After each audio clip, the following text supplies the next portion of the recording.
Good afternoon, everyone. Let's start with a new lecture, Nationalism in the Non-European World.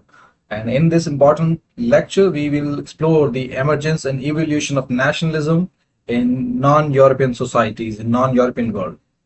So, एक तरह से एक brief recap है. So when we think about nationalism, our mind are traced back to the revolutions of 18th and 19th century, the French Revolution, the German unification, the Italian unification, Giuseppe Garibaldi या फिर auto fawn Bismarck, ये सब नाम हमारे दिमाग में आते हैं.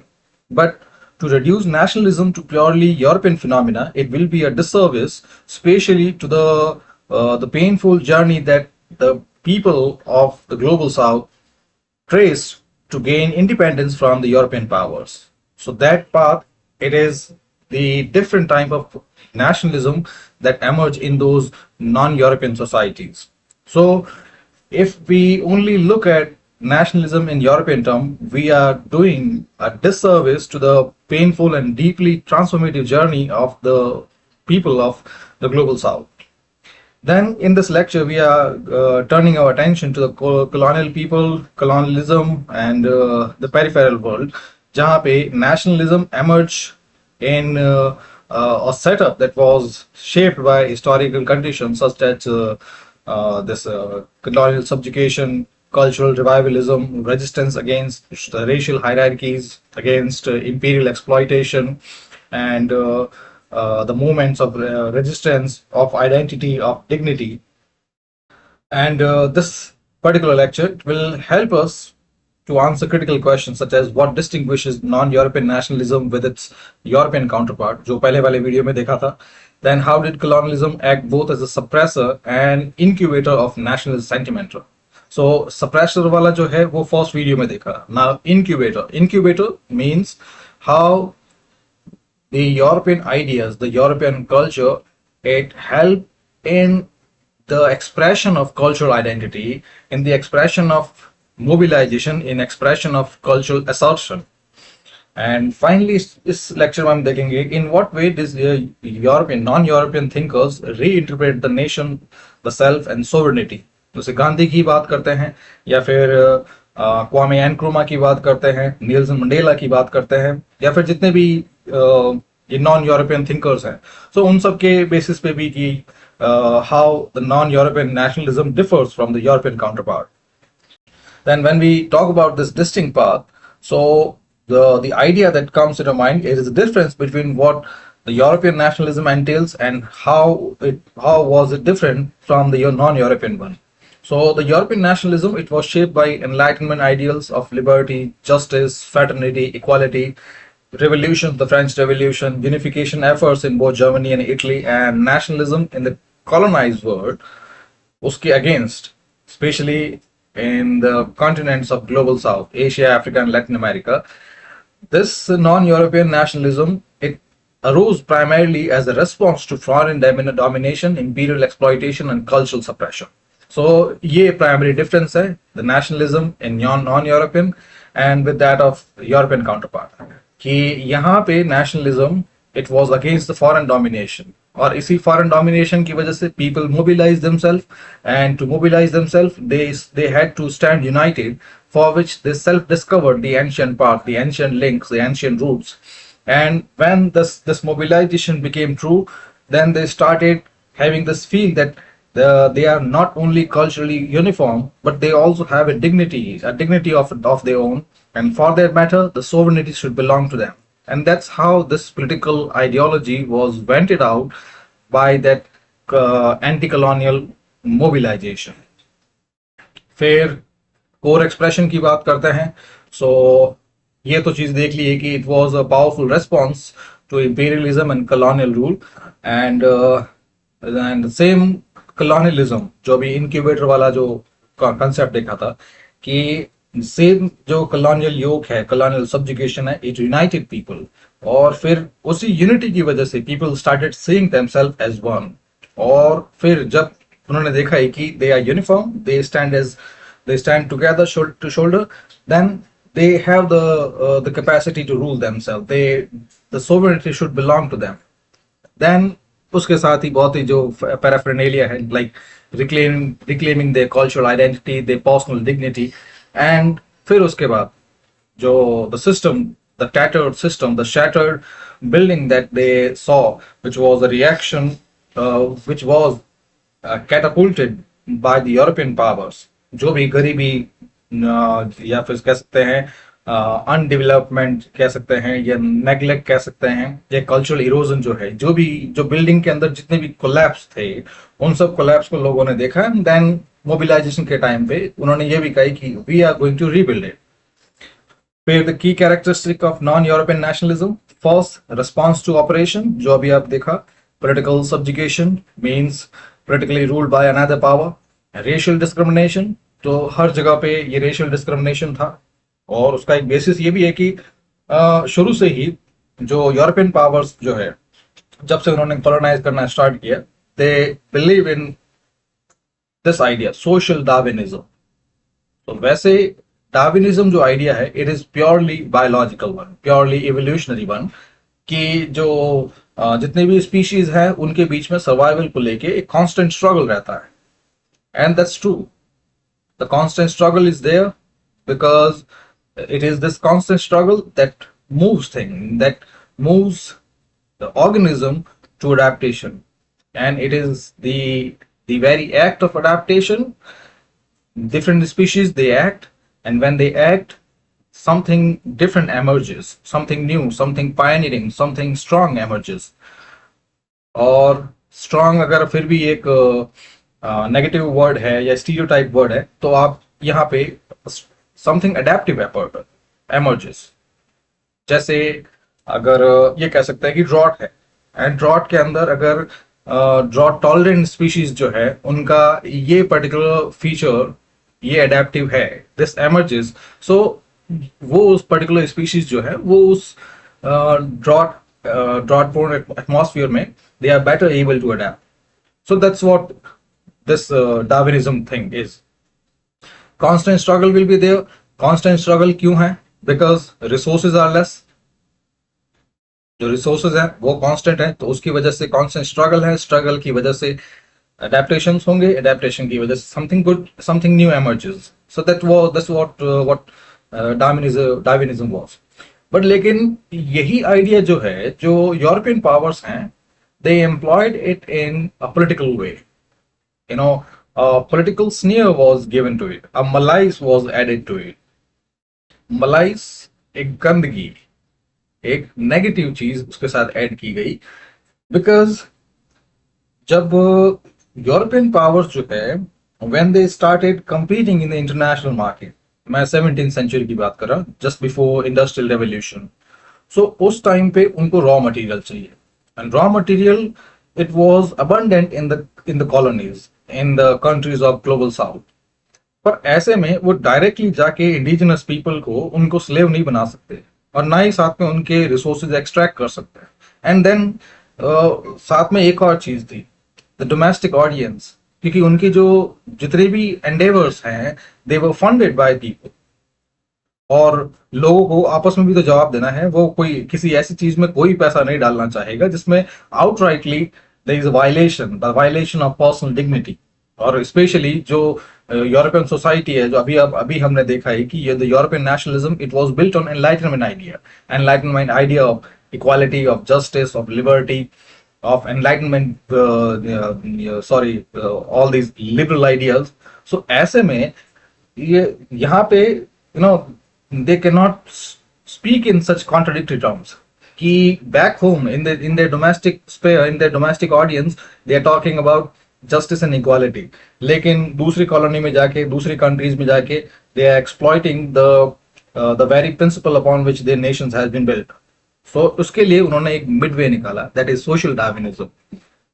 तो social Darwinism, इसका एक छोटा सा इंटरप्रिटेशन बताता हूँ. white man's burden कि उस वक्त जो यूरोपियन सोसाइटी है, उसकी जो कॉकोशियन रेस है, कॉकेशियन रेस मतलब जो व्हाइट पीपल है, सो उन्होंने कहा कि they are civilised and God has given them this responsibility to civilise those people who are not.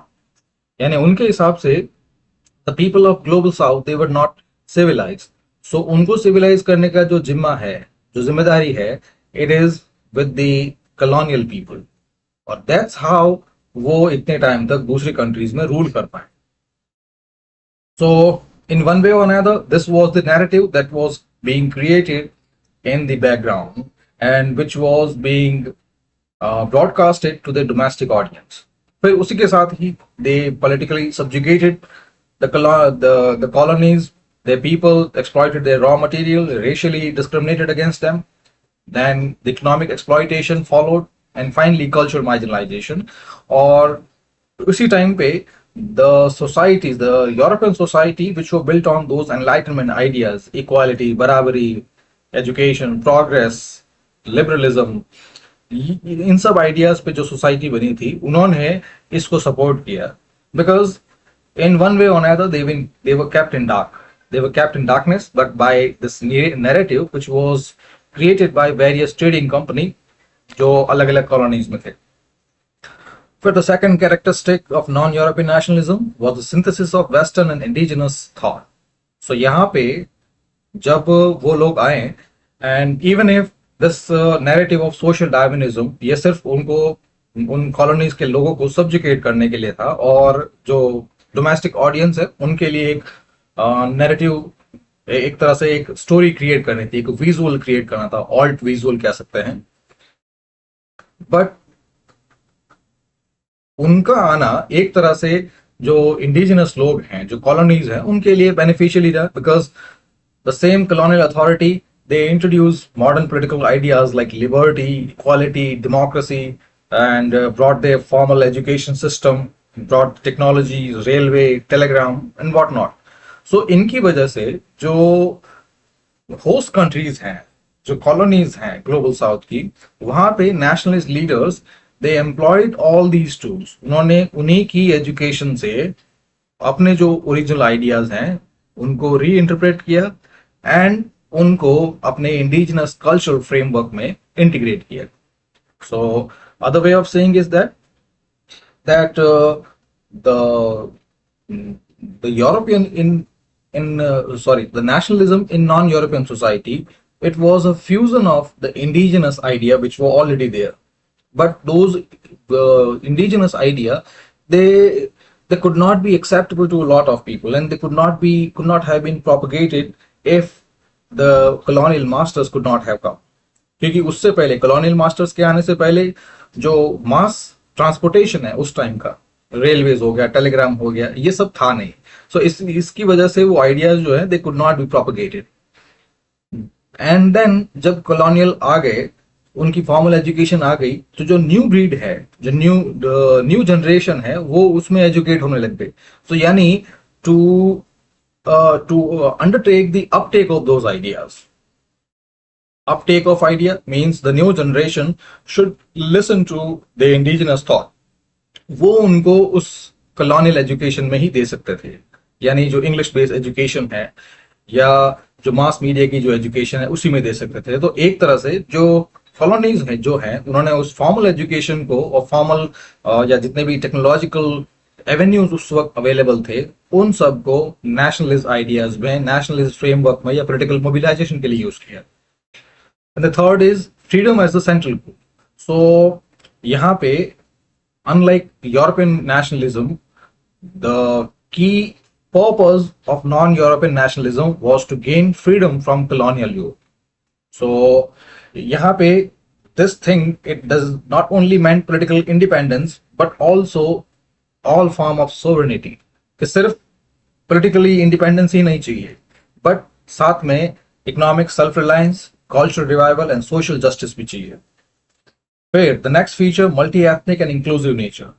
So unlike European one, यहाँ पे कॉलोनीज के अंदर जो नेशनलिज्म था, it brought all shades of opinion, all different threads of social fabric, all of them together. चाहे हिंदू हो, मुस्लिम हो, किसी भी पर्टिकुलर ट्राइब का हो, किसी भी सेक्ट का हो, सबको, चाहे वो लिंग्विस्टिक हो, रिलीजियस हो, रीजनल हो, उन सबको एक साथ एक फोल्ड में लेके आए. जैसे इंडिया में हम कह सकते हैं जो इंडियन नेशनल कांग्रेस है, I'm not talking about the party, I'm talking about the movement that existed before independence. So, जो Indian National Congress थी उस टाइम की, it brought all shades of opinion together, all shades of people, all the whole diversity together, so that एक uniform front किए तैयार किया जा सके against the English one, the European one. And the next feature of non-European nationalism, it was elite based but mass oriented. Elite led. Elite led means जो leadership है to the political movement in the colonies of global south, इन सब में जो leadership है, it was in the hands of the educated, formally educated elite people from upper caste, from upper classes, and economic sound people, ये कह सकते हैं. So अगर आप जानना चाहेंगे कि elite क्या है उस वक्त के, तो formally educated, upper caste, upper class, and economic sound people, all of them, they formed this elite leadership. और इसमें डॉक्टर्स, यूरोपीय डॉक्टर्स हो सकते हैं, doctors, bureaucrats, engineers, lawyers, mostly lawyers, various other professionals, ये सब मिलके ये elite group बनाया था. But even if the leadership was in the hands of those elites, the main movement was being led by masses. तो इन elite ने, इन्होंने इन masses को mobilize किया, mobilize against the European one. और ये जरूरी भी था, जो इलीट लीडरशिप थी, इट वाज नेसेसरी, क्योंकि उस वक्त जो लोग थे, इंडिपेंडेंस के पहले around 80 to 90% of population, it was engage in agrarian based work, agriculture based activities. So ऐसे में ज्यादा पढ़े लिखे थे नहीं, लिटरेसी रेट बहुत कम थी, रिसोर्सेज बहुत कम थे, जो रिसोर्सफुलनेस है वो भी बहुत कम थी. तो ऐसे में the movement could not have been throttle, could not have been given a sound backing if it not were the elite leadership. तो उन्होंने एक बेस तैयार किया. They educated the people, they created the fertile ground, they created the template upon which people can be moved, upon people can be led. Let's have a look at the case studies of non-European nationalism. First, from India. So India had a journey from colonial resistance to democratic nationhood. So all of those phases, they existed under the movement against British colonialism. So first, the early phase, which was of moderate nationalism, led by leaders like Nauroji, Gopal Krishna Gokhale, Firoz Shah Mehta. All of them, they advocated constitutional reform, civil rights, and economic justice.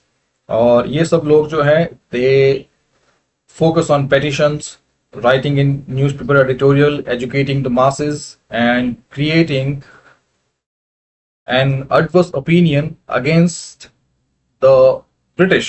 So एक तरह से they were creating political awareness among Indian people, and then they were also creating an negative opinion, the real opinion against what the British were actually doing. So ताकि जो British लोगों ने, जो European one ने जो अपना narrative तैयार किया है, specially for the domestic audience, उन उसके खिलाफ एक ऑल्टरनेटिव प्रेजेंट कर सके.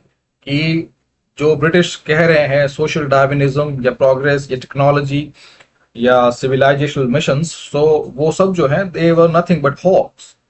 असल में दे वर एक्सप्लॉइटिंग द कंट्री.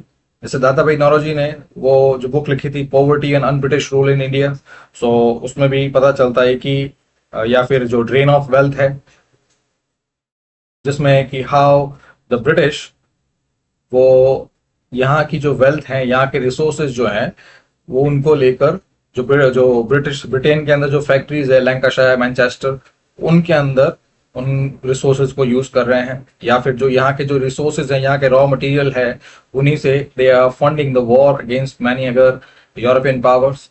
सो ये सब जो रियलिटीज जो है, ये they were exposed by the early phase of moderate nationalism. Then the second phase of extremist nationalism or assertive phase, which was led by trio Bal Gangadhar Tilak, Bipin Chandra Pal, Lala Lajpat Rai, also known as Lal Bal Pal, so who rejected such moderate politics of demanding of petitions and instead exerted their demand in radical way they demanded Swaraj, self rule. So इससे पहले a political accommodation was there कि वो सब जो है they were educating the people politically and also influencing the British opinion कि वो जो कर रहे हैं it is having a negative impact on the economy of country or the social life of the people. लेकिन सेकेंड फेज तक जो Indian nationalist हैं उनको पता चल गया कि नहीं, they were just exploiting the country, they are trying to destabilize the whole fabric, and for which the ultimate sovereignty will come only when they gain self rule. Swaraj होगा तभी उनके पास असली पावर आएगी. और इसी टाइम पे the extremist nationalists they emphasize स्वदेशी means the use of indigenous goods. और यहीं पे जो पोलिटिकल टोन जो है वो चेंज हो गई. सो यहाँ पे जो अस वर्सेस देम ये चीज है ये यहाँ पे क्लियरली विजिबल हुई कि इससे पहले जो यूरोपियन है वो they were considered just another master, कि जैसे राजा महाराजा थे या उससे पहले भी जो ब्रिटिश के पहले जो मुगल्स थे, दिल्ली सल्तनत थी, तो वैसे ही एक और मास्टर है. And with time they will accommodate to the tune of Indian weather, ऐसा इंडियन क्लाइमेट, ऐसा सोच रहे थे. But that accommodation never happened. और जब वो एक्सप्लॉयटेशन बढ़ने लग गया तो फिर जो लोग हैं यहाँ के they started asserting their own identity कि we are different, we are swadeshi, and for that matter we must use the indigenous goods. So ये एक तरह से this promotion of indigenous goods ये एक तरह से जो इंडियन इकोनॉमी है उसको रिवाइव करने के लिए किया गया था. जो एग्जैक्ट जो उससे पहले की इकोनॉमी थी, जो ब्रिटिश इकोनॉमी या कह सकते हैं ब्रिटिश इंडियन इकोनॉमी, वो तो पूरी तरह से डिस्टेबलाइज हो गई. कॉटेज इंडस्ट्री पूरी तरह से खत्म कर दी गई. जो एग्रीकल्चर था it was reduce just to mere supplier of raw material. So ऐसे में जो इंडियन इकोनॉमी है उसको वापस रिवाइव करना जरूरी था. और वो revival it came from the promotion of स्वदेशी. फिर साथ में ही प्रमोशन ऑफ स्वदेशी उसका जो उसी कॉइन का जो सेकंड फेस है, it was boycott of British institution, boycott of everything that is British. फिर आते हैं third phase, the Gandhian phase after 1915 when Gandhi returned from Africa. So यहाँ पे Gandhi it transformed Indian nationalism into the mass movement. So यहाँ पे आप तीनों देख रहे हैं. So first was the phase of political awareness which was limited to a small strata of society, to the educated people, to the elite people. क्योंकि जो वो कह रहे हैं, जो ये लोग जो कह रहे थे मॉडरेट वंस, जो भी पॉलिटिकली अवेयर कर रहे थे लोगों को, वो बहुत ही कम लोगों को समझ में आ रहा था क्योंकि ज़्यादा पढ़े लिखे थे नहीं. फिर इस फेज में एक चेंज ऑफ टोन कि इस टाइम तक आ जाते लोगों को समझ में आने लग गए कि वो अब इंडियन है और जो भी यहाँ पे उनको एक्सप्लॉइट कर रहा है ये एक एलियन, अ फॉरेन वन है. फिर गांधीयन फेज में आते आते यही जो एटमॉस्फेयर है, the nationalist mood, it shifted towards mass movement.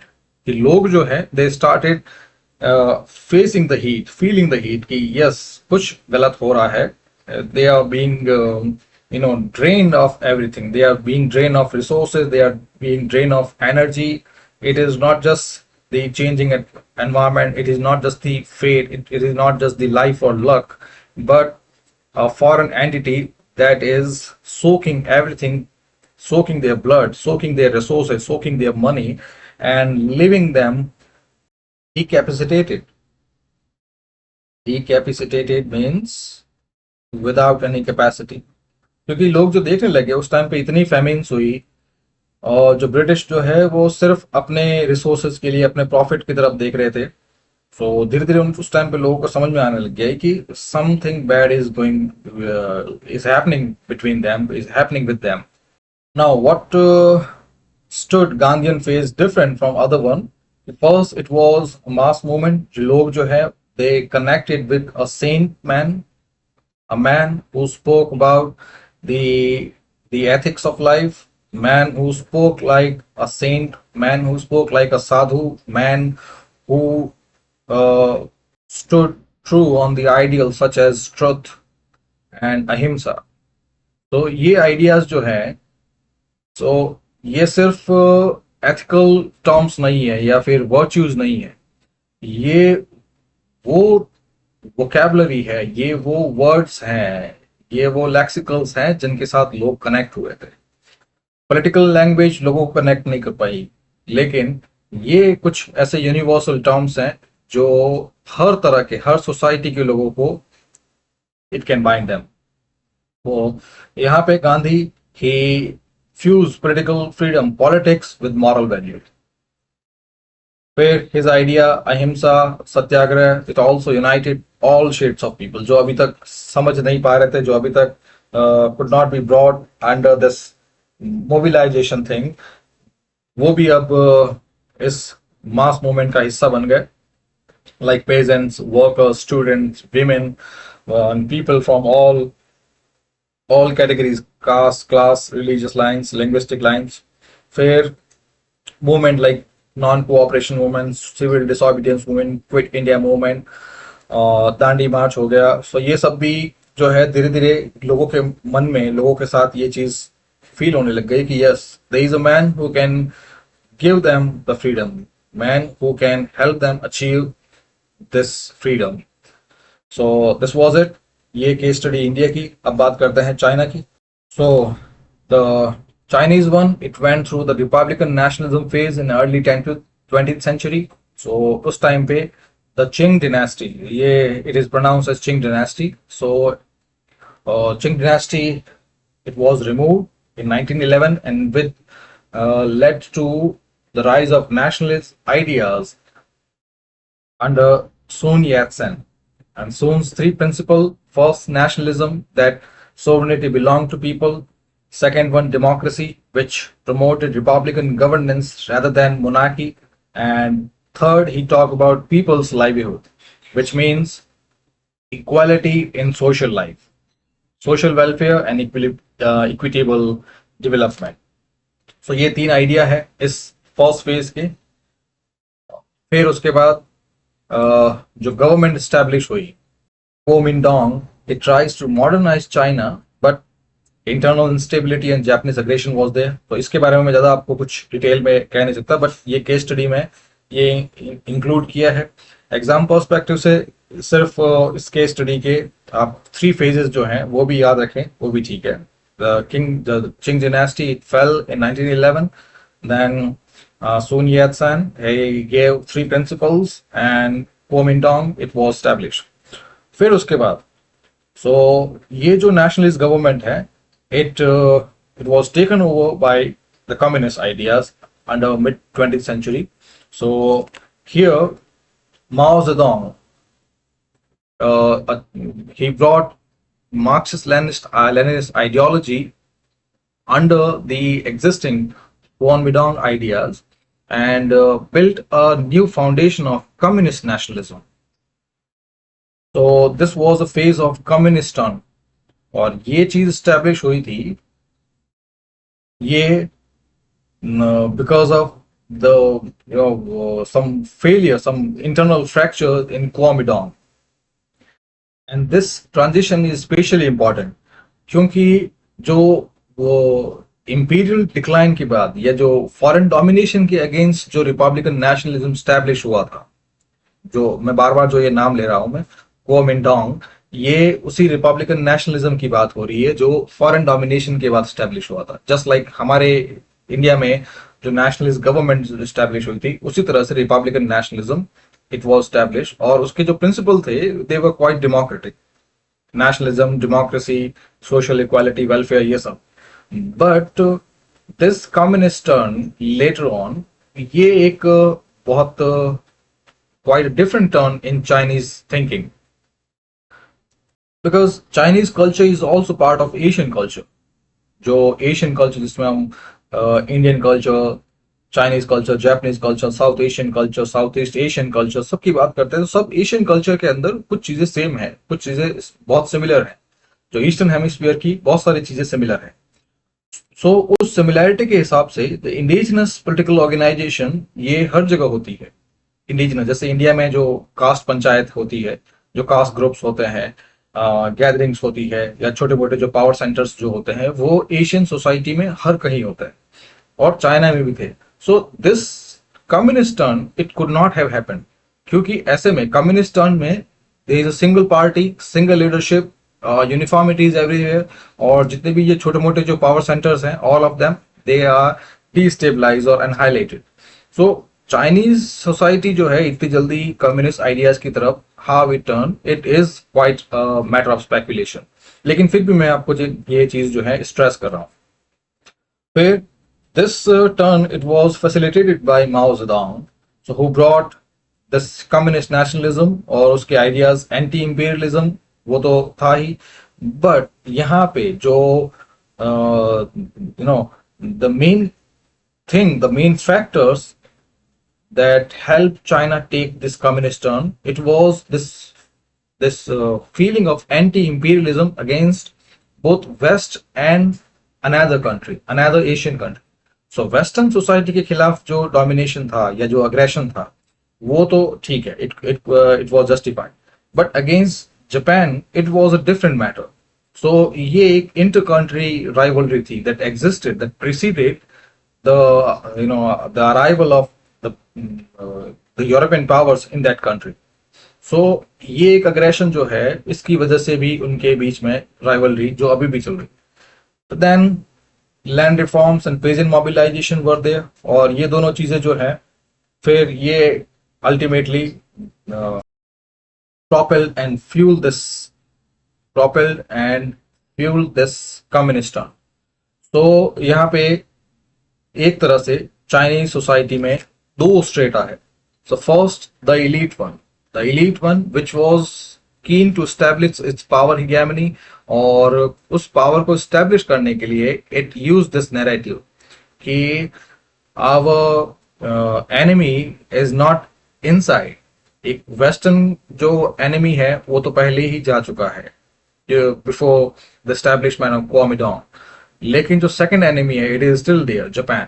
और उसी के बेसिस पे जो ओल्ड एलीट है, जो अपर क्लास है, उन्होंने अपनी पावर बनाए रखी, और बाकी जो ग्रुप है, जो पेजेंट्स ग्रुप स्पेशली, वो यहाँ पे सेटिस्फाइड थे कि लैंड रिफॉर्म्स हुए, पेजेंट मोबिलाइजेशन हुआ, और कम्युनिस्ट में पेजेंट्स एंड वर्कर्स के लिए तो बहुत कुछ है. तो फिर इस तरह से जो चाइनीज सोसाइटी है it went through this communist phase.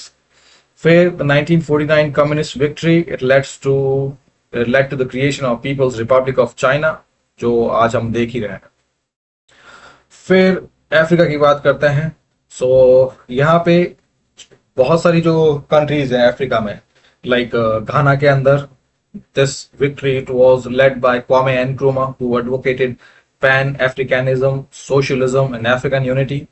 Then in Kenya there was Jomo Kenyatta, who emphasized cultural heritage and self-rule, which is a hallmark of this colonial homogeneity in the countries of global south. Third, from Tanzania, Julius Nyerere, who promoted Uyama or African socialism, similar to advocated by Kwame Nkrumah. So इस तरह से African society में जगह जगह पे anti colonial struggle थे. फिर the idea of pan Africanism and cultural revival. So इस आइडिया के तहत फर्स्ट रेसिज्म जो ऑलरेडी उनके बीच में चल रहा था कि जो यूरोपियन पावर्स हैं, द वाइट मास्टर्स हैं, they used to racially discriminate them. So जो ये एंटी रेसिज्म है एक तरह से it united people और united different tribes that was scattered across Africa. क्योंकि अफ्रीका जो है it is a tribe based land. यहाँ पे different tribes exist करती है, और ट्राइब के बीच में इंटर ट्राइब राइवलरी भी चलती है. So जिस तरह से इंडिया के अंदर इतनी डाइवर्सिटी होने के बाद भी people mobilise against the European power, तो सेम वहां पे भी इस रेसिज्म के लिए, रेसिज्म और द इंपीरियल एक्सप्लॉयटेशन, इन दोनों वजह से people they united against this banner of pan Africanism. Then people also wanted to revive the culture they lost under the European masters. तो ये कल्चरल रिवाइवल जैसे यहाँ पे देख सकते हैं, Leopold Senghor from Senegal, he promoted negritude. Negritude was the movement to reclaim African identity and dignity. So ये जो basic ideas है जो उनके एंटी कॉलोनियल स्ट्रगल में काफी काम आए थे। जैसे इंडिया के अंदर कुछ मेजर फैक्टर्स थे, पॉलिटिकल मोबिलाइजेशन है, ट्रुथ है, अहिंसा है, पॉलिटिकल अवेयरनेस है, तो वहां भी यही pan Africanism, cultural heritage, self revival, African socialism, ये सब आइडियाज थे। फिर बात करते हैं लैटिन अमेरिका की। तो here similar to India and Africa, the people of Latin America, they also sought independence from Spanish and Portuguese rule. So यहाँ पे the movement, its first phase, early nationalism and liberalism, which was led by leaders like Simon Bolivar, Jose de San Martin, and Bernardo Higgins from Venezuela, Argentina, and Chile, respectively. They launched movement to liberate Latin America from colonial rule. ज़्यादा नहीं है, ये broader level पे ही है। फिर 20th century में the populist and economic nationalism. So जो ये सेकंड फेज है, it was a reaction against the US economic and political influence. So क्योंकि इस टाइम तक जो यूएस है, specially during cold war, so जो ये न्यूली इंडिपेंडेंट कंट्री है, इनमें यूएस जो started holding more stake, specially जो आईएमएफ के द्वारा जो स्ट्रक्चरल एडजस्टमेंट प्रोग्राम हुए थे, उसमें भी इन कंट्री का जो मेजर हिस्सा है, स्पेशली इकोनॉमिक सोवरेनिटी, वो यूएस के अंडर में थी। सो 20th सेंचुरी में ये इकोनॉमिक नेशनलिज्म के लिए या इकोनॉमिक सोवरेनिटी के लिए the people of Latin America rose against this nationalism, this imperialism, also known as Yankee imperialism. Yankee, it is derogative term for US. फिर यहाँ पे leaders like Getulio Vargas, who promoted self-realized state-led industrialization, and Juan Perón from Argentina, who mobilized workers, introduced social welfare, and emphasized economic self-sufficiency. और तो इन दोनों में देख सकते हैं जो second phase of Yankee imperialism है या economic nationalism है, it was against the US and it was to gain economic sovereignty. फिर थर्ड फेज revolutionary nationalism, वो जैसे क्यूबा में कह सकते हैं Cuban revolution led by Fidel Castro and Che Guevara, which led to the introduction of communist idea in this tiny country, led to introduction of Marxist nationalism, and it emphasized anti-capitalism, anti-imperialism and national sovereignty against UN intervention. So ये दोनों ही US intervention को लेकर ही है जो second part में। और अभी भी बहुत सारी कंट्रीज जो हैं, जैसे वेनेजुएला की बात कर सकते हैं, so it is also struggling hard to get this US yoke away from its नेक।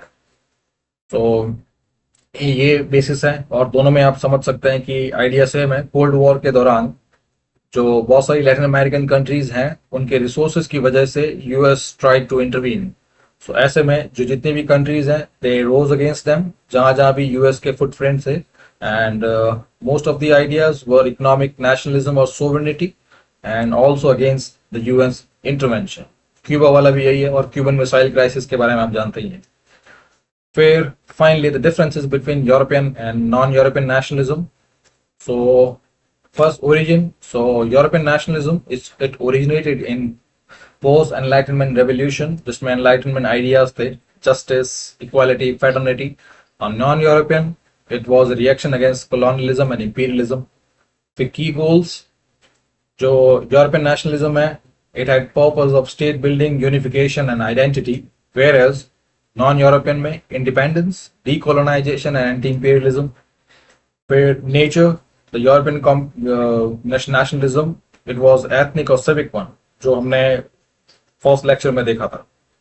लेकिन जो नॉन यूरोपियन है, it was often pluralistic, means multi-ethnic, different shades of people, they were brought together.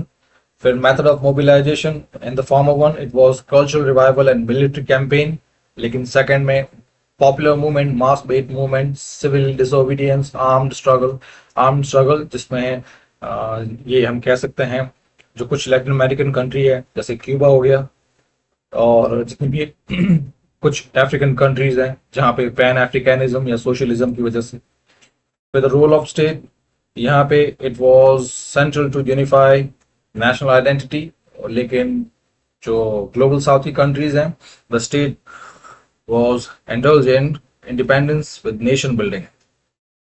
The challenges first imperial competition in war in European nationalism, कि जो European countries हैं, they started fragmenting, they started fighting among themselves for more power, more resources. और जो non European society है, they were ethnic conflict and post colonial instability. ethnic conflict means जैसे जैसे आपको बताइए कि अफ्रीका जो है land of different tribes. So even if racism and the idea of Pan-Africanism, the idea of cultural revival, they might have brought them together during the anti-colonial struggle, but उसके बाद they still assume them different from other ethnicities. तो उनके बीच में चलता ही war जो है, they are still there. फिर जो ब्रिटिश जो हैं, जिस तरह से उन्होंने इंडिया एंड पाकिस्तान को डिवाइड किया था, डिवाइड एंड रूल पॉलिसी थी, वैसे ही बहुत सारी अफ्रीकन कंट्रीज के अंदर भी ये सेम चीज चलती थी कि बहुत सारे आर्टिफिशियल बॉर्डर्स उन्होंने क्रिएट किए. So, उनकी वजह से आज भी उनके अंदर बहुत सारे जो नेशंस हैं उनमें वॉर चल रहे हैं, inter tribal inter ethnic war चल रहे हैं. जैसे सुडान की बात करते हैं, वहां पे अभी भी चल रहा है. सुडान जो अभी एक फेल स्टेट के नजदीक है. फिर डेमोक्रेटिक रिपब्लिक ऑफ कॉन्गो, डिया कॉन्गो में भी आर्टिफिशियल बॉर्डर की वजह से, नाइजीरिया के अंदर भी, तंजानिया के अंदर भी.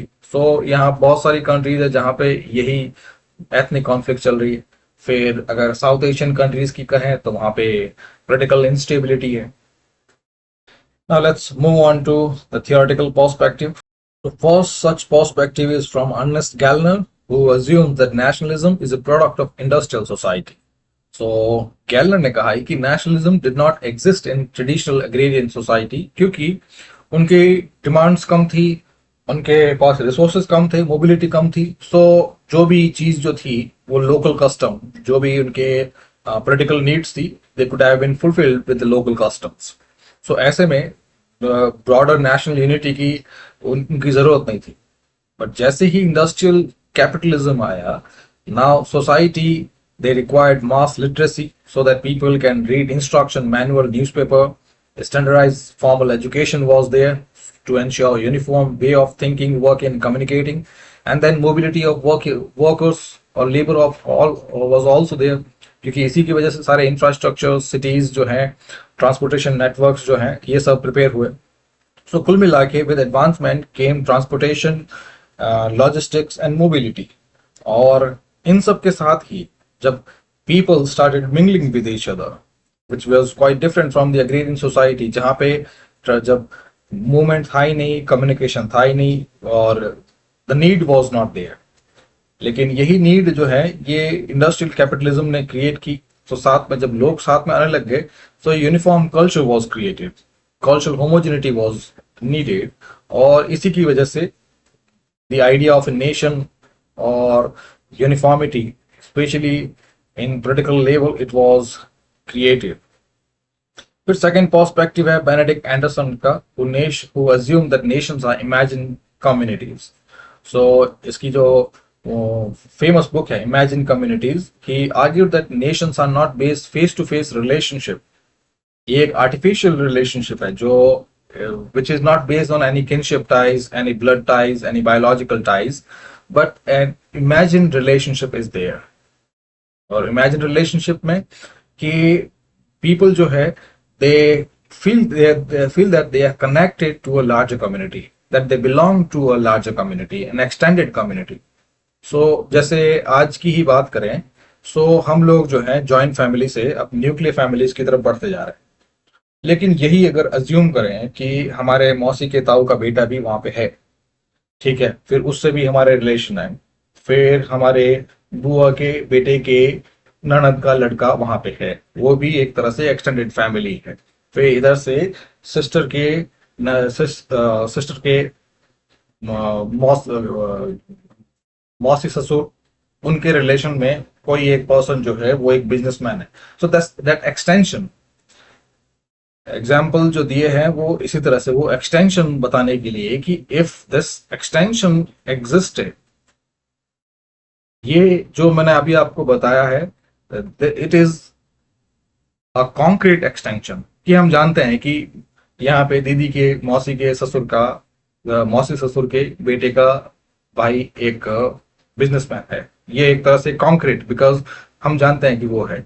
वैसे ही आपके रिश्तेदार में से किसी ननद के भाई के ससुर का बेटा ऐसा है, या आईएएस है, या फिर किसी पर्टिकुलर कोई रिच एंटरप्रेन्योर है, कोई सीईओ है, किसी पॉलिटिकल पार्टी से रिलेटेड है। सो वो सारे जो है एक कॉन्क्रीट रिलेशनशिप है that we know of.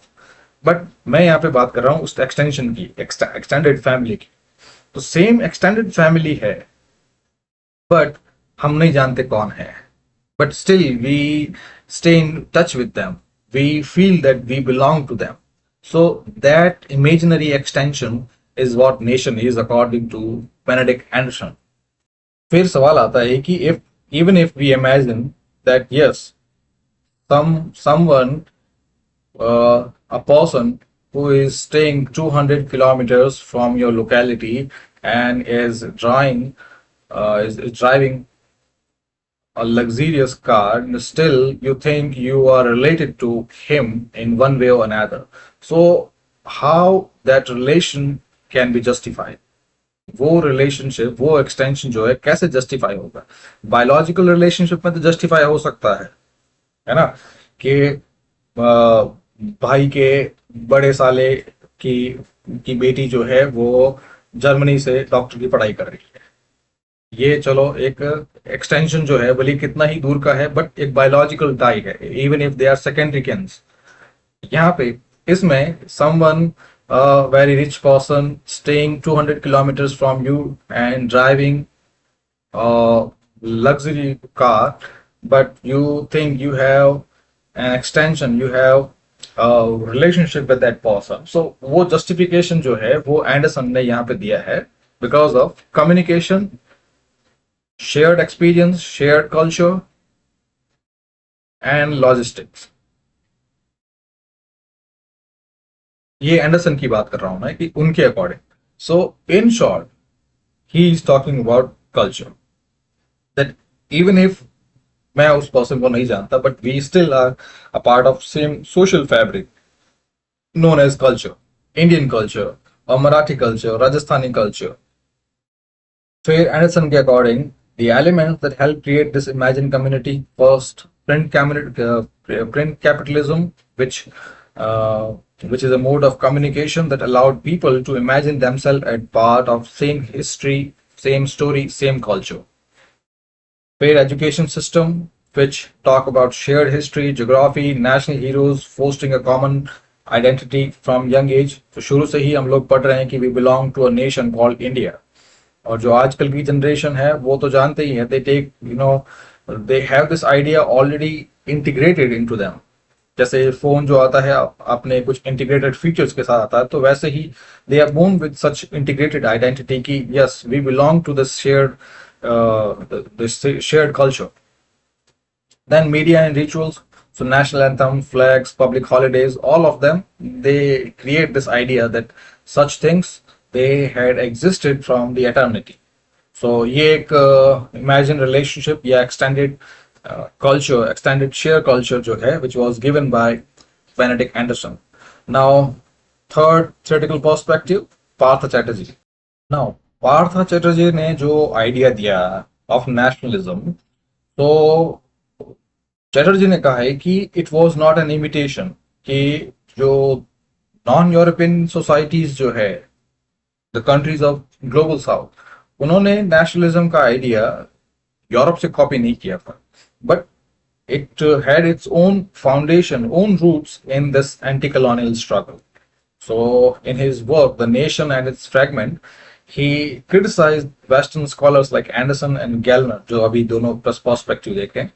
And he said कि we did not borrow this idea from Europe. Instead, ये idea जो है nationalism का idea in non-European society is it was created, it germinated within the context of imperial domination.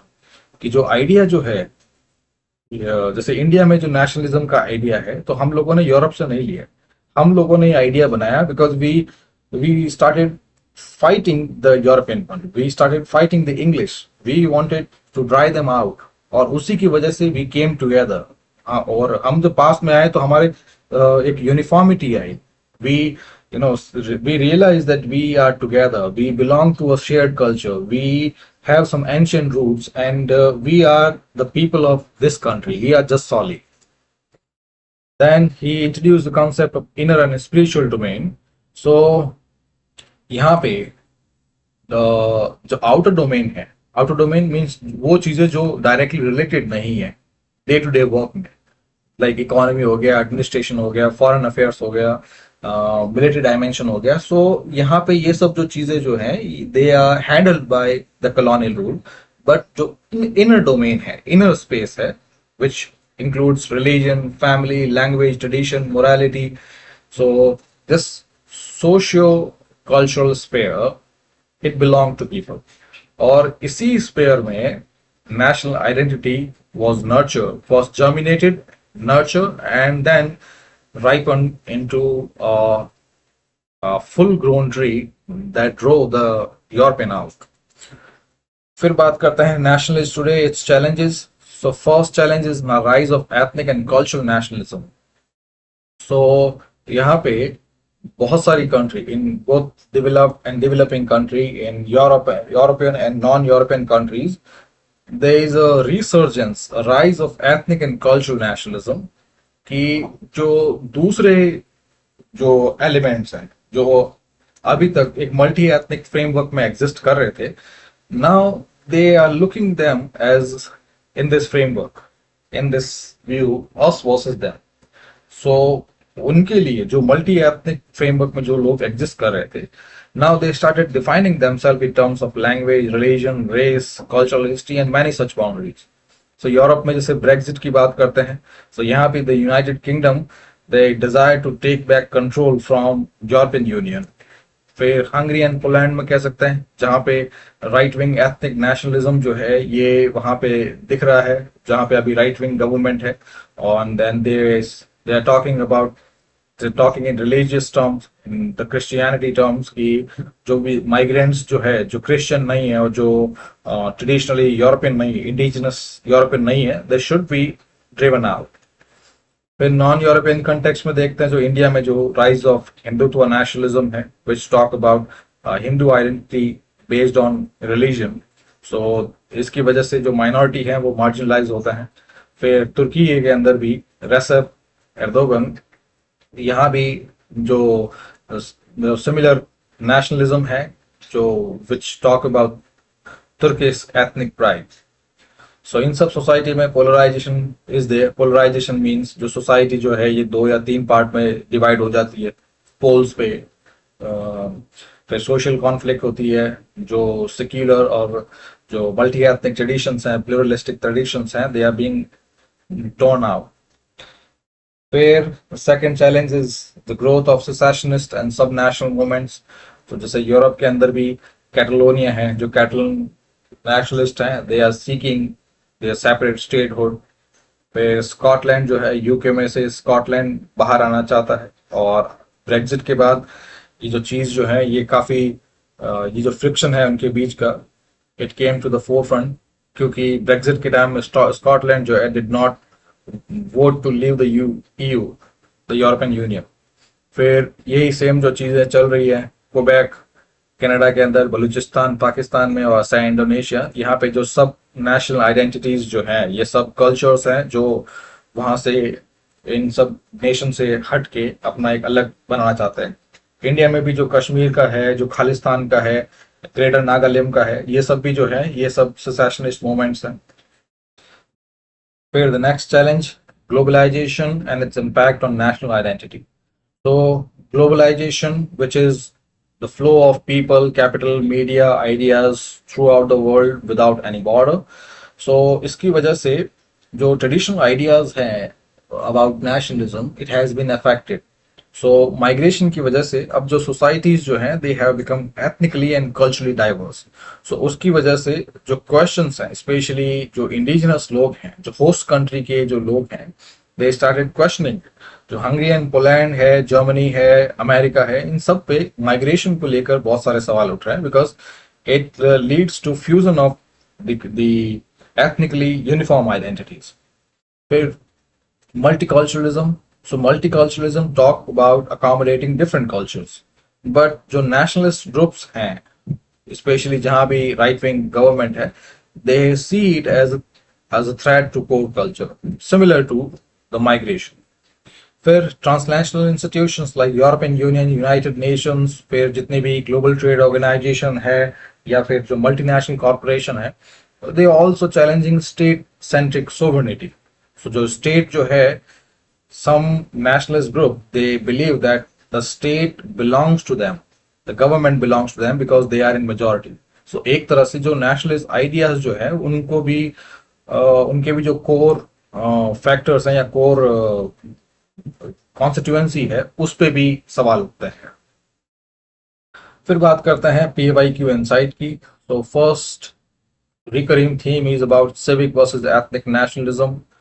फिर there are questions about nationalism's role in decolonization, especially in Asia and Africa. So इसलिए मैंने कहा था कि ज़्यादा broad नहीं है, short ही है, जो चाइना का है. या फिर the questions are about theoretical perspective like Benedict Anderson's Imagine Communities या फिर गैलनर हो गया. फिर पोस्ट कॉलोनियल पर्सपेक्टिव, जो चैटर्जी जो स्पिरिचुअल डोमेन जो है, इनर डोमेन, उसकी बात कर रहे हैं. फिर कंपैरेटिव नेशनलिज्म, उसके भी क्वेश्चंस हैं between European and non European, जिसके लिए आपको एक कंपैरेटिव चार्ट दिया था. फिर द यूनिफिकेशन मूवमेंट्स, जर्मनी और इटली दोनों पे क्वेश्चन है. The unification of Germany led by Bismarck. फिर केस स्टडी जो Nkrumah's role in Ghana's independence. And finally modern challenges जो भी आपको बताया, ये सब है. And this one is conclusion finally that it is a diverse and evolving ideology और जिसमें अलग अलग strands हैं. यूरोप के अंदर liberty, self rule, cultural unity, justice, equality, ये सब आइडियाज जो हैं they led to unification and state building. लेकिन नॉन यूरोपियन सोसाइटी में it was response to the colonial domination और imperial yoke that led to the merge, fusion of local tradition with modern political aspiration. फिर बहुत सारे forms हैं, civic, ethnic, religious, cultural, all of them they have their own background. फिर this one, if you are finding these lecture helpful, and I guess if you have watched this far, then something might have brought you here. And if you really think that these lecture are helpful for you, then I request that you should watch a few more. और वो सब भी पसंद आ जाए, then you may consider supporting my work, supporting free education by providing a voluntary contribution to this UPI, and any amount is appreciated. And even if you do not provide any, you do not give any contribution, but don't worry, this will not have any impact on the quality, on the content creation. लेकिन अगर आप करते हैं तो I will be very obliged, I will be very glad, and this will mean a lot to me. So this is it. कोई question है तो drop the comments. जो कम्युनिटी सेक्शन है, इट इज ऑल्सो लाइव. आप community section को पूरी तरह से यूज कीजिए. आप किसी भी तरह का डाउट है, किसी भी तरह का पोस्ट है, even if how you are feeling, even if you need any help or mentorship, anything that you want to talk about regarding your preparation, आप comments डाल सकते हैं. This is it. Thank you very much.